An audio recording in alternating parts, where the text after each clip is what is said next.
Hey friends, welcome back to the Bald Booktuber. My name is Scott, and today on April 2nd, coming to you a bit late, we're going to do my March wrap-up and my April TBR. Let's start with some stats so that I don't forget to do them later. I read 6 books. We had an average rating of around 4, and we had 2,644 pages read for an average of 441 pages per book. So with that said, let's go into it as we normally do, with the lowest to the highest rating in terms of Stanley nods. Let's do, I'll tell you a little bit about if I read it, if I listened to it, or if I did a combination of the both. And if I did listen to it, I will also tell you about the narration. So let's get started. So I listened to Carrie, which is Stephen King's first published novel, of course. This was narrated by Sissy Spacek. As you know, she was the lead of Carrie in the Brian De Palma movie. It was an excellent narration. I did enjoy the story quite a bit. It's a short book, 200 pages, which for King is, it might as well have been called a novella, but that's all right. Good book. I'd recommend it. It was one I hadn't read yet, and I decided I was going to do publication order, which I've been putting off for years. So it seemed like as good a place to start as any. I think it came through as a library hold. I don't think I have the copy of it. I just did it as a library request. Yeah, not a lot to say about it. Solid 3 Stanley nods. Good book. Then I listened to the first book of the Jack Reacher series, and I read the second book, which I had on Kindle. The first book came through as a library hold. That was narrated by Dick Hill. That's Killing Floor, which I had recently watched the Reacher TV show and really enjoyed it. And it's based on the events in Killing Floor. So that's where we're introduced to Reacher. That is... him in the wrong place at the wrong time, which appears to be a recurring theme based on the first 2 books that I've seen. If you like a fast-paced action story where the main character is using both his mind and his brawn to get the job done, I think you really like Reacher. Good. I was actually surprised by the length of the books in terms of page count and word count, but it reads fast, so it never felt long. Lee Child, of course, is the author. Yeah, solid books, solid 3 Stanley nods. I would recommend the series. I will continue with it. Seems like it'll be a good palate cleanser, good thing to kind of put in between other things. Yeah, it's good. Next up, I listened to, again, this was a library hold, I listened to the originals by Adam Grant. Grant is an individual that I've been wanting to get to. He seems to have a lot in common, both style-wise and kind of some of the stuff he's talking about is Malcolm Gladwell, which is my favorite nonfiction author. This was very good. The narration was Fred Sanders, who I haven't listened to him do other things, but he was fine for this. The content of the book, 4 Stanley nods, a lot about nonconformity and different approaches to being original. Yeah, I really enjoyed it. There was one section that talked about science behind birth order, and he mentioned that there are some flaws inherent in the science of it and stuff, but one of the things he talked about was stolen base leaders in Major League Baseball. And if you're a baseball fan like me, it was fascinating. Stolen bases have been kind of a thing of the past. There's not a lot of people that steal bases these days because the risk tends to outweigh the reward. You have to be very, very sure of your chances of getting that bag to try it because the expected run probability in these kinds of things go down if you're caught. So talked about birth order with stolen base leaders over time, and almost without exception, they were either very deep in the birth order, like they were 7th out of 8 children, or they were an only child. And the assumption, I guess, was that younger children, later borns, tend to be more risk-seeking, and first children, like me, tend to be more risk-averse when it comes to sports, to business, to other things. So it was interesting. That was just one part of it, but that part resonated and sticks out with me. Yeah, that was very good. And now we get into the real heart of it. My two favorite books,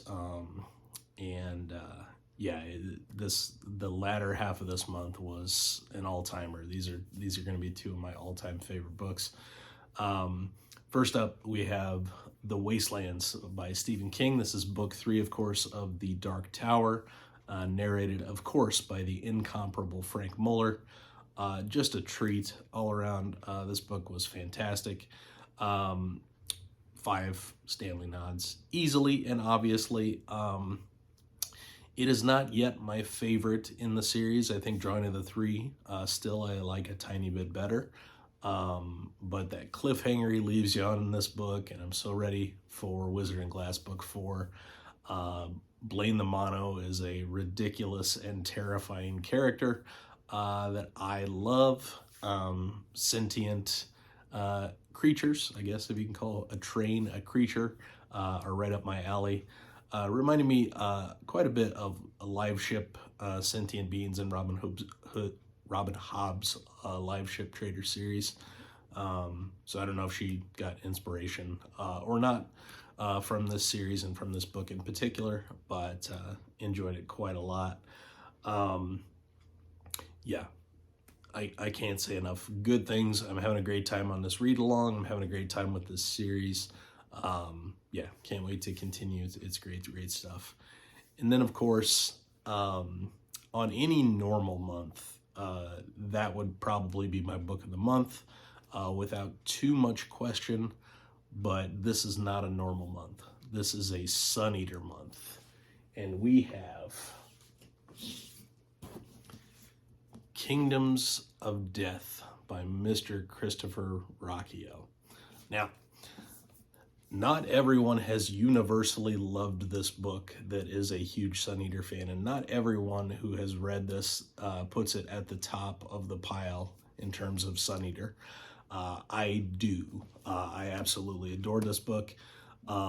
He shattered our souls and drug us through muck and gunk and gore and yes, it was quite the visceral experience with this book. The Cielson alien race was already absolutely horrifying, and he ratcheted up to a new level in this book. He did, and if you are a Rocchio fan and you are going to buy his books, please do so from Quail Ridge. I don't know if you can see that, but he did sign it directly to me. It says, "To Scott, the Sword, our orator." Those are the words of House Marlowe. Yeah, so good. I can't gush enough about this book, and I know it's not going to work necessarily for everybody. It's going to be too philosophical in parts. It's going to be too crazy in parts. There's going to be parts that are confusing to understand, just like they were in Howling Dark. But yeah, it's my kind of book for sure. Now there is chapter 43 to talk about, and without going into spoilers, let me just say, Mr. Rocchio, you know what you did, and I will never, ever, ever forgive you for it. There is, as my friend Jake would say, you woke up and you chose violence, and that violence was directed at me, and I am not happy about it, but I will live, as I always do, always forward, as Hadrian would say. I can't wait until we get Ashes of Man in December. The man is a machine. Mr. Rocchio just puts out books of amazing quality at a very speedy pace. If you're not reading Sun Eater and you are a sci-fi and or fantasy fan, you are not doing it correctly. buy this man's books, read this man's books. He's an awesome person. He will interact with you directly and indirectly. He has a great channel on YouTube where he gives progress updates constantly. He does live streams where he talks about the writing process. He talks about, in some cases, will answer spoiler-filled questions, these kinds of things. Just he is a very fan-friendly, a very reader-friendly, and approachable author, and as a reader, I do appreciate that very, very much. Thank you for this book, Mr. Rocchio. Not everyone, again, is going to love it. For me, this is so far the best reading experience of the year. This is my book of the year thus far, and it's going to be hard to top. So we'll see how the final 3 quarters of the year go, but off to a very good start. Demon in White, about this point last year, was my book of the year and would have remained in that pole position if I had not also been reading Miss Robin Hobb at the time. So there's no Hobb to contend with this time around, so I can't imagine anything is going to eclipse this, but maybe I will be pleasantly surprised, and maybe Ashes of Man will do so. I don't know. Yeah, it's tremendous. What an achievement. And Hadrian is in some trouble as we go into Ashes of Man. We'll just say that he's a little worse for wear, but maybe he'll land on his feet. Who knows? Good stuff. Highest of recommends. Put that back for a moment. Okay, so that brings us to what will I be reading in the month of April. One book I am honestly close to finishing at this point is A Man Called Uwe. This is Fredrik Backman, who is a, I believe, Swedish writer.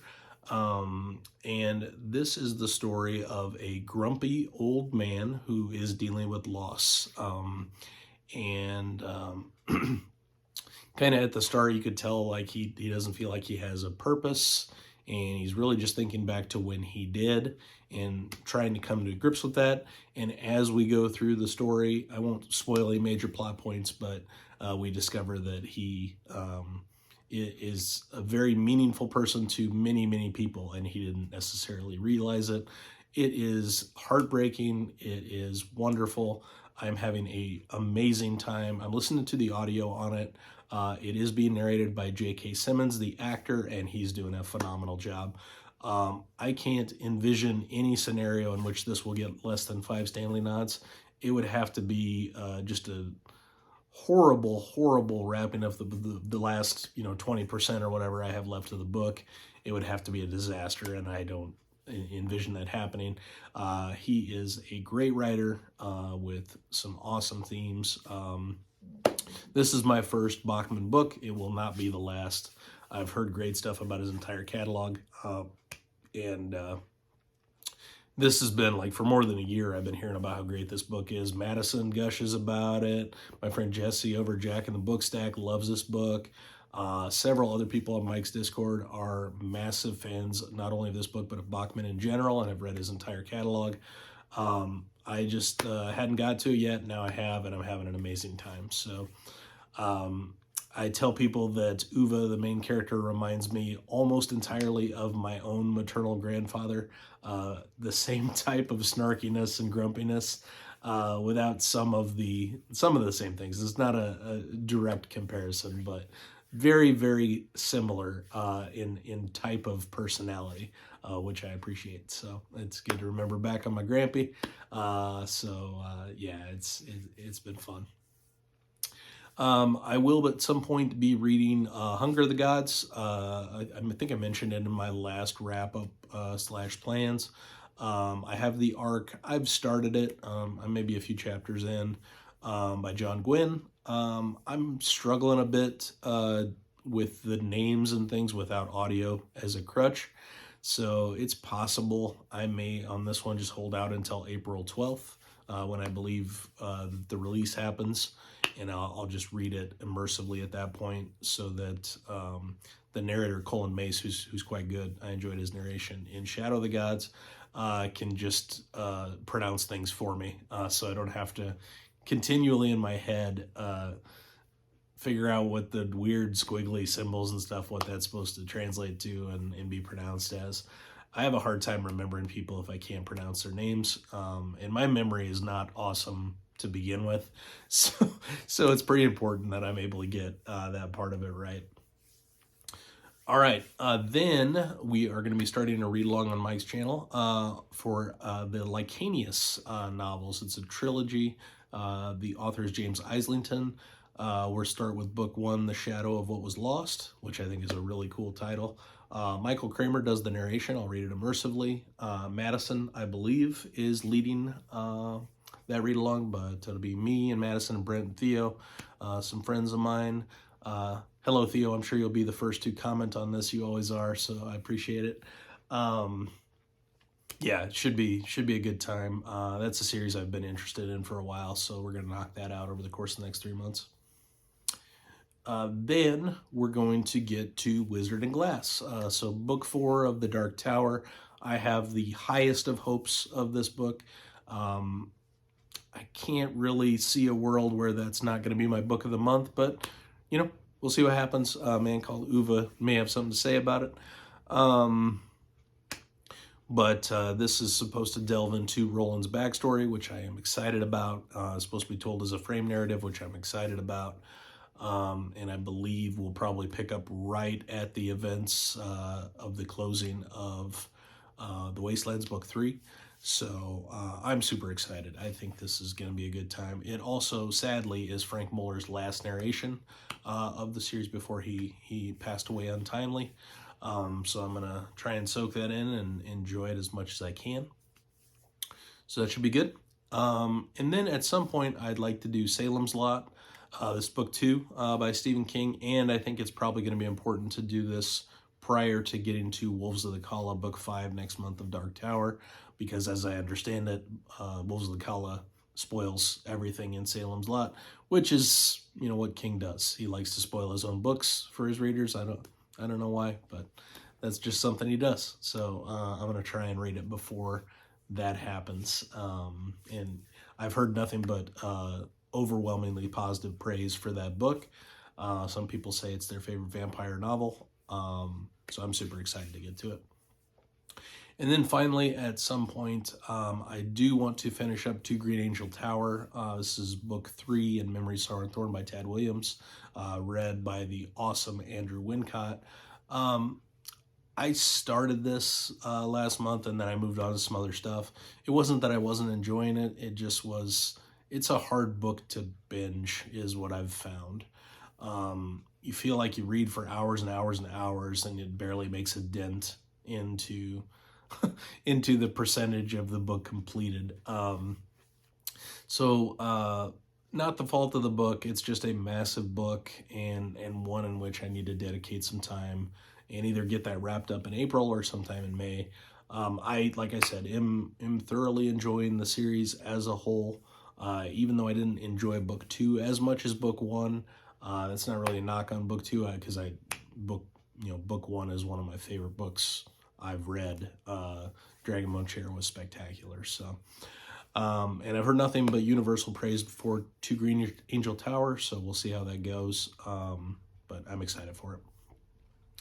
And that's really the wrap up and the TBR plans for April. I'm hoping to hear what all of you have read and are planning to read. Have you read any of the books that I have upcoming? And if so, what are your thoughts on them? Do you think I'll enjoy them or not? Enjoy, and thanks so much for every like, subscribe, comment, etc. Appreciate all of you, and have an awesome day and an awesome month of April. Thanks so much.